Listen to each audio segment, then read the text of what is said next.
আকাশে বাদল মেঘের আনাগোনা, ঝিরিঝিরি বৃষ্টি, সঙ্গে পাতে গরমা গরম খিচুড়ি। বৃষ্টি আর খিচুড়ির সঙ্গে আপামর বাঙালির যেন একটা আত্মিক যোগ রয়েছে। নমস্কার বন্ধুরা, অ্যাপেটাইটের আরেকটি নতুন পর্বে আপনাদের সাদর আমন্ত্রণ। আজকের রেসিপি আমিষ খিচুড়ি।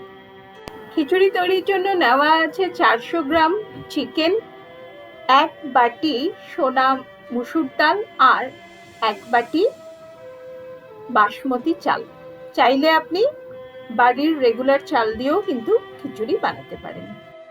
গ্যাসে একটা কড়া বসিয়ে প্রথমেই দিয়ে দিলাম 5 চামচ সর্ষের তেল। তেলটাকে খুব ভালোভাবে গরম হতে দেব। এদিকে নিয়ে নিয়েছি 2টো দারচিনি, অর্ধেকটা বড় এলাচ, 4টে ছোট এলাচ, 4টে লবঙ্গ, 3টে শুকনো লঙ্কা আর 2টো তেজপাতা। তেল ভালোভাবে গরম হয়ে আসলে এই সমস্ত মশলাটা তেলে দিয়ে দেব। 20 থেকে 22 সেকেন্ড ফোড়নটা খুব ভালোভাবে ভেজে নিতে হবে। অপরদিকে আমি নিয়ে নিয়েছি 4টে মিহি করে কুচনো পেঁয়াজ। ফোড়ন ভাজা হয়ে যাওয়ার পরে সম্পূর্ণ পেঁয়াজ কুচনোটা তেলে দিয়ে দেব। এখানে কিন্তু পেঁয়াজটা একদম লালচে করে ভেজে নিতে হবে। 2 থেকে 3 মিনিট মিডিয়াম আঁচে ভাজলেই দেখবেন সুন্দর পেঁয়াজে লাল রং ধরে গেছে। সামান্য কিছুটা ভাজা পেঁয়াজ তুলে রেখে দিয়ে দিলাম কড়াইতে 1/2 চামচ আদা বাটা আর 1 চামচ রসুন বাটা, সঙ্গে 3টে কুচনো কাঁচা লঙ্কা। এবারে গ্যাসের ফ্লেমটা মিডিয়ামে করে খুব ভালোভাবে আদা, লঙ্কা আর রসুনটা ভেজে নিতে হবে। মশলার কাঁচা গন্ধটা চলে যাওয়ার পরে দিয়ে দিলাম একটা কুচনো টমেটো। টমেটোটাকেও খুব ভালোভাবে কষিয়ে নিতে হবে। এক একজন এক এক রকম ভাবে এই আমিষ খিচুড়ি বানিয়ে থাকেন। আমি কিন্তু কড়াতে বানানোই বেশি প্রেফার করি। কুকারেও করা যায়, তাড়াতাড়ি হয়, কিন্তু আমার মনে হয় এভাবে কষিয়ে রান্না করার স্বাদই আলাদা। এবার এক এক করে গুঁড়ো মশলা দিয়ে দেবো। প্রথমে দিয়ে দিলাম 1/2 চামচ হলুদ গুঁড়ো, 1 চামচ জিরে গুঁড়ো, 1.5 চামচের মতো ধনে গুঁড়ো দিয়ে দিলাম 1 চামচ লাল কাশ্মীরি লঙ্কা গুঁড়ো আর 1/2 চামচ ঝাল লঙ্কা গুঁড়ো, সঙ্গে স্বাদ অনুসারে লবণ। এবারে এই শুকনো মশলা খুব ভালোভাবে কষিয়ে নিতে হবে। কষতে কষতে যখন মশলা থেকে কাঁচা গন্ধ চলে যাবে আর তেলটা এরকম ওপরে ভেসে উঠবে, সেই সময় ধুয়ে রাখা চিকেনটা আমি কড়াতে দিয়ে দিলাম। এখানে কিন্তু 2-4 টুকরো বোনলেস চিকেনেরও রয়েছে। এবার চিকেনটা কষিয়ে নিতে হবে।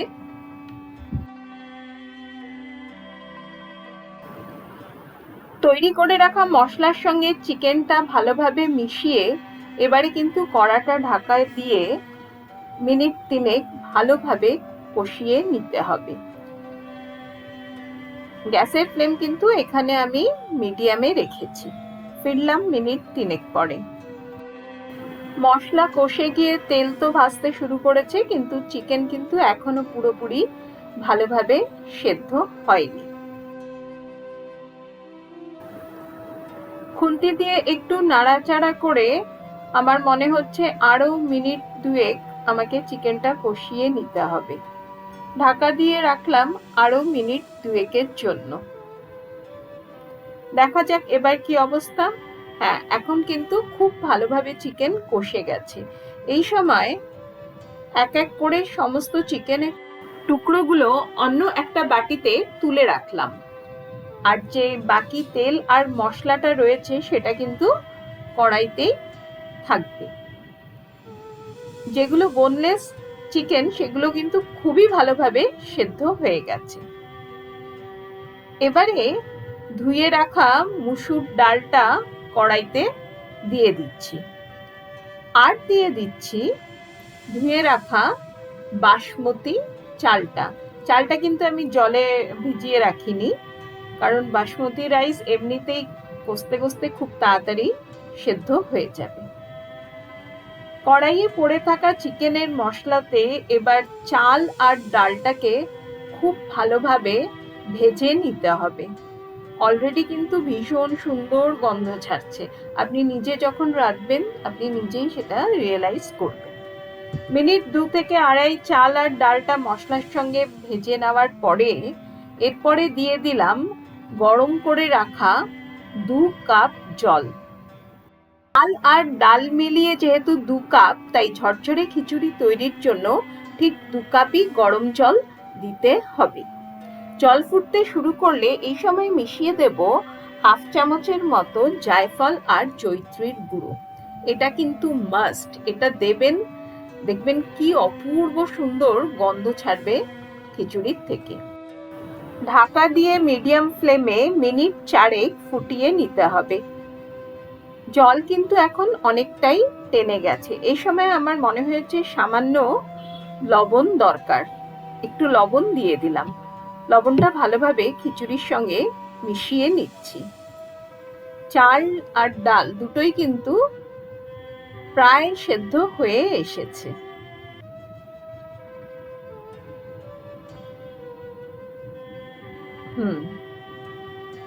প্রায় সেদ্ধ হয়ে এসেছে। এবারে গ্যাসের ফ্লেমটা লোতে করে চিকেনটা, মানে হাড়যুক্ত চিকেনটা খিচুড়ির মধ্যে মিশিয়ে দেব, দিয়ে আবারও ঢাকা দিয়ে মিনিট 3 ফুটিয়ে নেব। খিচুড়ি কিন্তু সুন্দরভাবে তৈরি হয়ে গেছে, আর আপনারা দেখেই বুঝতে পারছেন চাল কিন্তু ভাঙেনি, ঝরঝরে খিচুড়ি তৈরি হয়েছে। যেটুকু একটু জলো জলো ভাব আছে সেটা কিন্তু ঢাকা দিয়ে স্ট্যান্ডিং টাইমে রাখলেই খিচুড়ি একদম ঝরঝরে তৈরি হয়ে যাবে। এবারে হাফ চামচের মতো গরম মশলা গুঁড়ো খিচুড়িতে মিশিয়ে দিলাম, আর মিশিয়ে দেব 2 থেকে 3টি চেরা কাঁচা লঙ্কা। এই কাঁচা লঙ্কার ফ্লেভারটা কিন্তু ভীষণ ভালো লাগে খিচুড়িতে। সঙ্গে দিয়ে দিলাম 1 চামচ গাওয়া ঘি। খিচুড়ি আর ঘি পড়বে না তা তো হতেই পারে না। সমস্ত কিছু মিশিয়ে নিয়ে স্ট্যান্ডিং টাইমে রেখে দেব মিনিট 2। তাহলেই আমাদের ঝরঝরে আমিষ খিচুড়ি তৈরি। স্যালাড সহযোগে পরিবেশন করুন আমিষ খিচুড়ি। এটাকে কিন্তু একটা 1 পট মিলও বলা যেতেই পারে। তুলে রাখা ভাজা পেঁয়াজটা ওপর থেকে ছড়িয়ে দিলাম, আর বোনলেস চিকেনের টুকরোগুলো ওপর থেকে দিয়ে দিলাম। আজকের উপস্থাপনা আপনাদের কেমন লাগলো অতি অবশ্যই আমাকে কমেন্ট করে জানাবেন। যদি কিছু ভালো লেগে থাকে তাহলে লাইক করে অনেক অনেক শেয়ার করবেন।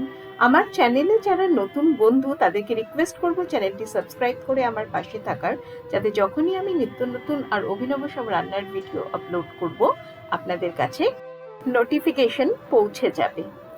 একেই বলে ভেতো বাঙালি। আমিষ খিচুড়ি রায়তার পরিবর্তে আমি নিয়ে নিয়েছি কিন্তু রোজ ক্ষীর। ফ্রিজে দেখলাম বেশ কিছুটা রোজ ক্ষীর রয়ে গেছে। স্যালাড, রোজ ক্ষীর আর আমিষ খিচুড়ি দিয়ে দিব্যি ডিনার জমে গেল। আজ তাহলে এ পর্যন্তই। ভালো রাঁধুন, ভালোবেসে রাঁধুন। শুভরাত্রি।